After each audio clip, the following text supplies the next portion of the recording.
the pros and cons of rice, potatoes and wheat, bad things and good things. We are also going to give you a list of low-carbohydrate alternatives.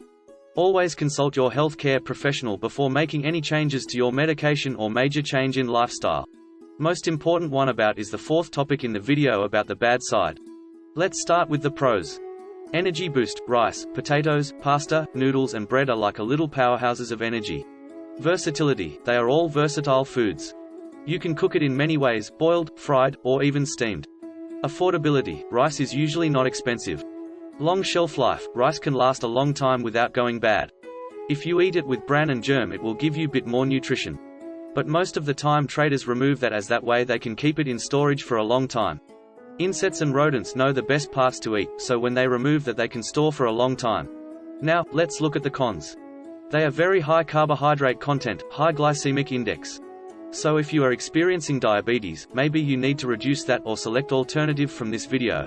Nutrient loss during processing. The process of making white rice, white bread and regular pasta removes some important nutrients, like fiber and certain vitamins. Brown rice retains more of these nutrients, so choosing brown rice can be a healthier option. Eating too much of them can contribute to consuming too many calories and weight gain. Risk of arsenic. Most rice varieties contain traces of arsenic. This is due to the fact that rice plants absorb arsenic from soil much more than other crops. Arsenic can be harmful to health. Cooking in extra water and discarding that water and rinsing rice can reduce the risk.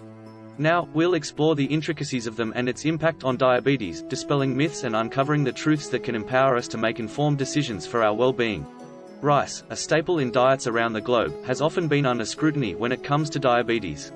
Some perceive it as a potential adversary, while others tout its benefits.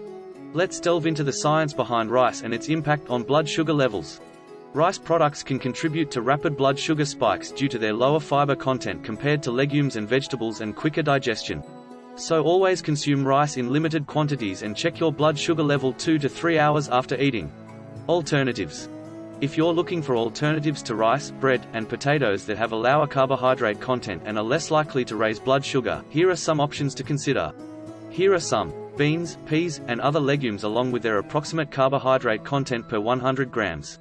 Keep in mind that these values can vary, and it's essential to consider your overall dietary requirements and preferences. Lentils. Carbohydrates, around 25–35 grams. Lentils are a good source of protein and fiber. Chickpeas, garbanzo beans. Carbohydrates, around 27–30 grams. High in protein and fiber, chickpeas are versatile and can be used in various dishes. Black beans. Carbohydrates, around 22–25 grams. A good source of protein, fiber, and various vitamins and minerals. Kidney beans. Carbohydrates, around 22–25 grams. Kidney beans are rich in protein and fiber and are commonly used in chili and other dishes. Pinto beans. Carbohydrates, around 22–26 grams. Pinto beans are a good source of protein, fiber, and various nutrients. Cannellini beans.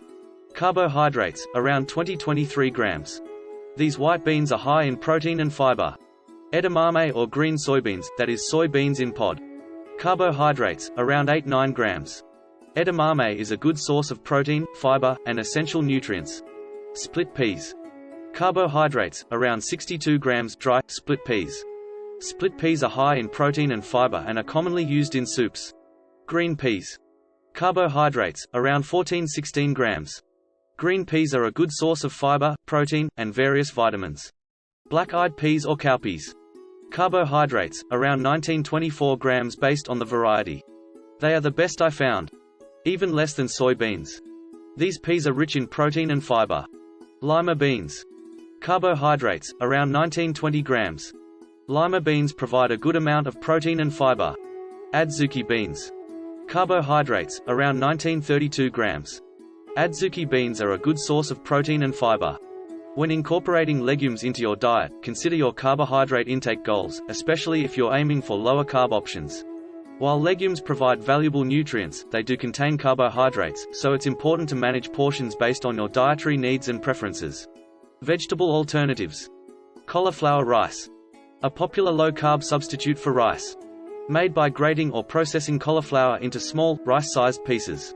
Can be used in various dishes as a replacement for traditional rice. Broccoli rice. Similar to cauliflower rice, made by processing broccoli into small rice-sized pieces. Lower in carbohydrates compared to traditional rice. Spaghetti squash. A vegetable that, when cooked, produces strands resembling spaghetti. Lower in carbohydrates than traditional pasta. Shirataki noodles. Made from konjac yam and are very low in carbohydrates. A good substitute for traditional noodles in many dishes. Zucchini noodles, zoodles. Spiralized zucchini creates noodle-like strands. Lower in carbohydrates and can be used as a base for pasta dishes. Lettuce wraps. Lettuce leaves can be used as a substitute for tortillas or bread in wraps and sandwiches. Low in carbohydrates and provide a refreshing crunch. Cabbage leaves. Can be used as wraps for tacos or as a substitute for tortillas. Lower in carbohydrates and add a unique flavor. Almond flour or coconut flour. These flours are lower in carbohydrates compared to traditional wheat flour. Coconut may contain high amount of saturated fat, so it is better to eat in moderation. Can be used in baking as a substitute for regular flour. Chia seeds. Rich in fiber and healthy fats, chia seeds can be used to make a pudding or added to yogurt for a low-carb option. Eggplant. Sliced and grilled or roasted, eggplant can be used as a low-carb alternative to bread or as a base for pizzas. Cabbage or lettuce cups.